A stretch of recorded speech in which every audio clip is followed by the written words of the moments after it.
Bismillah. Bugün mausum ayının 2023 yıl.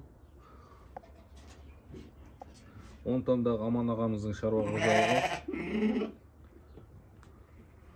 2023 жылдың наурыз айынан бастап туылған еркек қозылар ұрықтыққа сатылады. Көріп тамашаласаңыздар болады. Қозының ұзындығын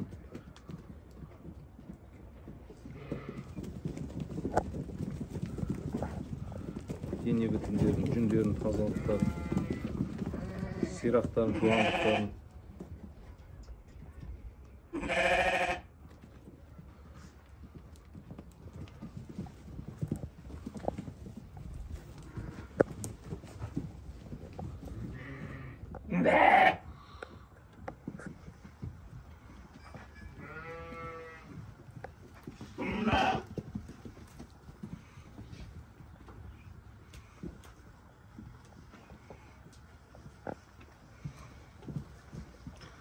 құйрық бітімдерін, дене бітімдерін